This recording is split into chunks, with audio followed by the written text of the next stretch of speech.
O trem maluco vem fazendo vucu-vucu, animando Pernambuco, trazendo muito forró. E aí, pessoal, tudo bem? Como é que vocês estão? Estamos aqui voltando, né, de maneira remota ainda por causa da pandemia do coronavírus, certo? Em ritmo de São João, né, porque estamos no mês de junho, né, se não fosse por causa da pandemia, a gente já estaria preparando nossa festa junina, certo? E aí, saudade aí dos meus queridos alunos do CMCB, né? Então, pessoal, hoje a gente vai, né, começar uma série de aulas remotas gravadas para vocês, certo? E vamos começar falando da dispersão da população mundial e migrações, tá bom? Então, bora lá.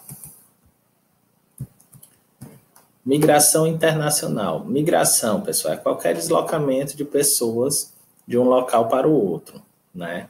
Nós temos dois tipos de migrações. Migrações internacionais, quando o país, né, quando uma pessoa deixa voluntariamente seu país para ir para outro país, certo? Então, preste atenção nessa palavra voluntária aqui. E migrações internas, quando é esse deslocamento voluntário dentro do mesmo país, certo? Então, internacional, quando é de um país para outro. Interna, quando é dentro do próprio país. Por que eu destaquei voluntária? Porque se não for voluntária, ele não é um imigrante, né? Não é uma migração, ele vai se tornar um refúgio, a gente vai ver lá na frente. Emigrar e imigrar, né? Qual é a diferença, pessoal? Emigrante é aquela pessoa que deixa o seu país para ir para outro. Por exemplo, o professor Egger está com medo do coronavírus, né? Então, ele assistindo a reportagem, Nova Zelândia não tem mais caso de coronavírus. Então, eu vou sair do Brasil para ir para Nova Zelândia. Então, eu vou ser o quê? Um emigrante, certo? Que imigrante, quem é? Tem um italiano que quer vir para o Brasil, só que ninguém quer receber ele aqui por causa do coronavírus. Então, quando esse imigrante italiano ele chegar no Brasil, ele vai ser um imigrante, certo? Porque ele chegou de outro país. Quem sai é imigrante com E. Quem chega é imigrante com I. Deslocamento interno. Vamos entender primeiro aqui. Migração é um movimento voluntário, a gente viu lá, certo? No slide anterior. Pode ser regular ou não, geralmente motivado por questões econômicas, culturais, não havendo fundado o temor de perseguição no país de origem, né? Inclui também migrações por razões ambientais. Então, se for de maneira voluntária, é uma migração. Se for um deslocamento forçado de seu país de origem devido à perseguição, fundado o temor de perseguição, né, para outro país, ele é um refúgio. Então, ele vai se tornar um refugiado. O refugiado não pode retornar ao seu país de origem, certo? Porque ele fez, né, ele não é um imigrante que tem essa flexibilidade, ele se tornou um refugiado. E o deslocamento interno, o que é isso, professor? É um refúgio dentro do próprio país. O refugiado, ele sai de um país para outro. A pessoa saiu da Venezuela e veio para o Brasil. Então, ele é um refugiado. Mas se ele sair de uma região da Venezuela e for para outra região da Venezuela, por causa das características, por ser forçado, ele está praticando um deslocamento interno. Refugiados no mundo, né? Os conflitos que originam a maioria dos refugiados. Então, a gente vê, pessoal, que existem vários conflitos que dão origem a refugiados no mundo. O principal deles é esse aqui, a Síria, que desde 2011 gerou 4,8 milhões de refugiados, né? Imagens de refugiados da Síria, imagem de crianças mortas no mundo, né? Então, tudo isso viralizou, né? E o principal conflito que gera refugiados no mundo é esse conflito da Síria.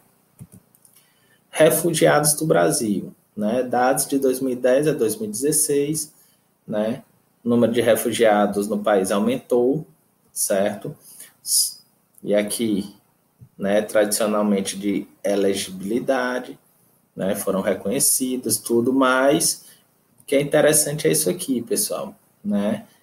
Ó, e esses dados, eles ainda têm um aumento maior, mas você percebe aqui que de 2010 a 2017, o número de refugiados venezuelanos no Brasil, ele estourou, certo? Por quê?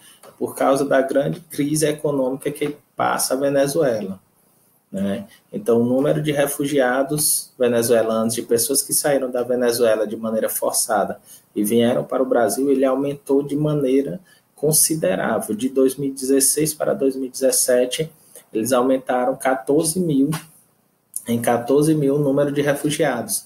E aumentaram mais ainda, né, até o ano passado, certo? Então, o número de pessoas que chegaram da Venezuela para o Brasil como refugiados foi muito grande. População mundial, né? Então, tirando esse período, essa característica das migrações, vamos entender um pouquinho sobre a população mundial, certo? A população mundial, pessoal, ela vem num crescente. Então, todos esses pontos aqui é um ponto onde a população chegou a 1 milhão a mais de pessoas. Então, de 1802, né, ela atingiu 1 milhão. Demorou 125 anos para atingir 2 milhões. Já demorou 34 anos para atingir 3 milhões. E aí já vem uma coisa mais rápida, né? Hoje a população mundial ela gira em torno de 7 bilhões de pessoas, né? Um número considerável de pessoas. Algumas características da população mundial, né, que trazem são as taxas demográficas, né? Eu vou explicar cada uma delas aqui. Taxa de natalidade. O que é isso? É o número de pessoas que nascem, né, em um grupo, em cada grupo de 1.000 habitantes, né? Total de nascimentos em cada grupo de 1.000 habitantes, né, forma a taxa de natalidade em um determinado período. Geralmente se calcula isso durante um ano. Taxa de mortalidade é o número de pessoas que morrem, né, em um determinado período em cada grupo de 1.000. Então, natalidade é nascimento, mortalidade é morte. Crescimento natural ou vegetativo. Crescimento vegetativo é a diferença entre a taxa de natalidade e a taxa de mortalidade. Então, vou pegar o número de nascimentos, vou pegar o número de mortes, e aí eu tenho, né, o valor da taxa de crescimento natural ou crescimento vegetativo. Mortalidade infantil. Qual é a diferença da taxa de mortalidade normal? A taxa de mortalidade infantil é o número de crianças que morrem em determinado período antes de completar 1 ano de idade. Então, criança faleceu antes de completar 1 ano, é mortalidade infantil. Se tiver mais de 1 ano, aí entra na taxa de mortalidade. Taxa de fecundidade é o número médio de filhos por mulher em idade fértil, né? Quantos filhos as mulheres andam tendo ultimamente? Né? Acho que a gente falou disso, pelo menos os meus alunos do ano passado, do 7º ano, a gente falou isso quando a gente estava estudando população brasileira, e a gente viu que essa taxa de natalidade, taxa de fecundidade vem diminuindo. As mulheres vêm tendo menos filhos, certo? Distribuição da população mundial. A população mundial, pessoal, ela não se distribui de maneira homogênea, né? A gente tem uma maior quantidade em determinados locais e uma menor em outra. Então, aqui, ó, por continente, a Ásia, né, possui mais de 50% de toda a população mundial, quase 60% de toda a população mundial está na Ásia. Depois, a gente tem a África, América, Europa e Oceania. E esses valores da África aqui, da Ásia, desculpem, são comuns, né, ou são entendidos por causa disso aqui, ó. Os únicos 2 países que têm mais de 1 bilhão de habitantes estão na Ásia, que é China e Índia, certo? China e Índia compõem mais da metade da população asiática, certo? Então, eles têm basicamente 1/3 da população mundial, né? É um contingente populacional enorme. E o Brasil está aqui, ó. O Brasil é o 5º país mais populoso do mundo, né? Lembra? População absoluta de 209, hoje mais ou menos 210 milhões de habitantes. E aí a gente tem essa distribuição da população de maneira desigual, né? A densidade demográfica.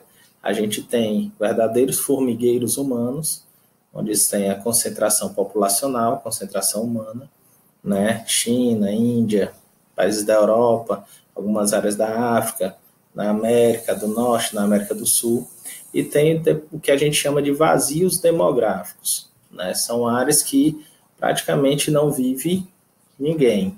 Essas áreas mais claras, né, são chamadas de vazios demográficos. Fatores que influenciam o povoamento. Por que a população se fixa mais num local do que em outro? Então, eles ocorrem de duas maneiras: ordem natural e ordem histórica e econômica. Natural, clima, relevo, disponibilidade de água, qualidade do solo. E histórico-cultural, povoamento antigo, crescimento das cidades, sistema de transporte, otimização das economias regionais, certo? Então, tudo isso faz com que as pessoas se fixem mais em determinado local do que em outros. Desigualdade na dinâmica demográfica, pessoal. Então, eu tenho aqui, ó, a taxa de mortalidade infantil e a expectativa de vida, né? Qual a relação que ela tem? A gente vai perceber, pessoal, que as áreas onde tem maior mortalidade infantil são as que têm menor expectativa de vida, né? Porque está diretamente ligado ao perfil econômico dos países. Então, ó, na América do Norte, Estados Unidos e Canadá, a mortalidade infantil é quase zero, é -3, certo? Menor que 3, tá bom? Aqui, na África, ela chega a ser maior do que 55 para cada grupo de 1.000. Já que na expectativa de vida, a expectativa de vida dos países como Estados Unidos e Canadá é mais de 75 anos, dos países da África é menos de 55. Então, as características econômicas, a diferença econômica entre os países faz com que a gente tenha essa diferença. Expectativa de vida, taxa de natalidade e economia. Os países desenvolvidos, por causa da baixa taxa de natalidade e da alta expectativa de vida, há uma redução do número de jovens e aumento do número de idosos, que demandam um investimento maior em saúde e despesa com seguridade social, né? E nos países subdesenvolvidos, a taxa de natalidade é bem maior, então o governo tem que investir em educação, criando postos de trabalho. Então, aqui nos desenvolvidos, se preocupa com os idosos, que a população está envelhecendo, está vivendo mais. Aqui se preocupa com os jovens, porque a taxa de nascimento ela é bem maior, então o número de crianças e jovens é bem maior. Então, pessoal, espero que vocês tenham entendido, né? Respondam à atividade, prestem atenção, né? Fiquem bem, se cuidem, né? Fiquem em casa e vamos aguardar aí quando a gente puder voltar às nossas aulas presenciais. Um abraço para todos.